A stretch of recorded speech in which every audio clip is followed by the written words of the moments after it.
Thank you. Chairman Carr, you are not reinvigorating the public interest standard. You are weaponizing the public interest standard. That is what the Carr FCC is doing every single day. Behind me are your past tweets declaring your commitment to the First Amendment.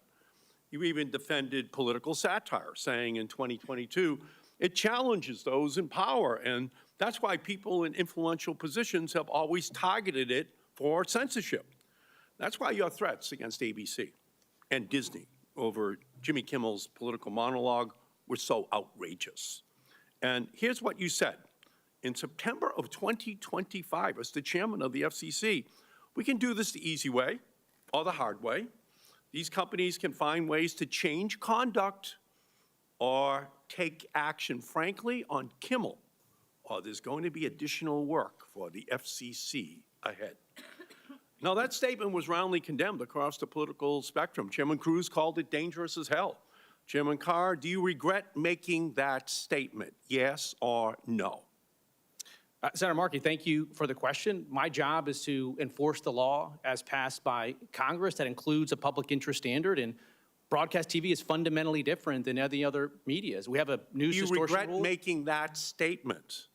Senator, my job is to enforce the law. So you don't regret making that statement? Well, that's a refusal to take accountability for your language, for your use, your abuse of power.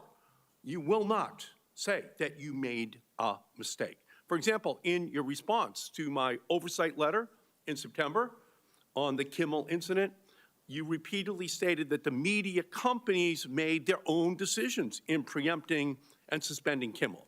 You seem to think that your words, the most powerful communications regulator in America, especially your threats, don't matter. So just to be clear, your position is that your mafia threats had nothing to do with Nexstar and Sinclair and Disney's decisions to preempt and suspend Kimmel. Is that your position? Is that your point, that you had nothing to do with the suspension of Kimmel? Senator, you look at the evidence, the express statements by every single company involved, from Nexstar to Sinclair to Disney, as recently as last week, is that they made these business decisions on their own. The record is clear on this. And again, you're refusing to take accountability for your own words. You intimidate the companies, they do what you want, and then you say, well, it was up to them. You're the chairman of the Federal Communications Commission. Actually, you're now the chairman of the Federal Censorship Commission. And these broadcasters, they feel that censorship. You have broad authority over the media industry, especially broadcasters. Your words and actions matter. Now I'm going to give you another chance to take accountability for your actions. In 2022, you said, quote, a newsroom's decision about what stories to cover and how to frame them should be beyond the reach of any government official not targeted by them, by government officials. Do you stand by that statement? This was a letter written by House Democrats to cable companies, pressuring them to drop Fox News, OAN, and Newsmax simply because those Democrats thought they were right-wing. Do you stand by your statement? Yes, I do. I think that's inappropriate what the Democrats did there. Good. I just want to get your own views out here on the record for people to hear.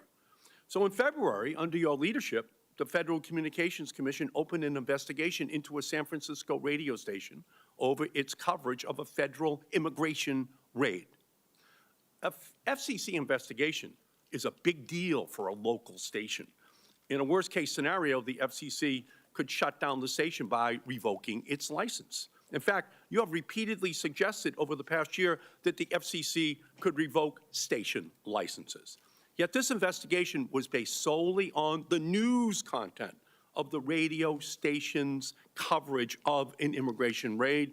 I have the entire news statement that they put out that day. This happens every day, everywhere across the country for broadcast journalists. This investigation was based solely on this very brief statement that is in everyday coverage. And I have that transcript. And the anchor was literally reporting on the information that was released by the mayor, by the local city council member and a community group.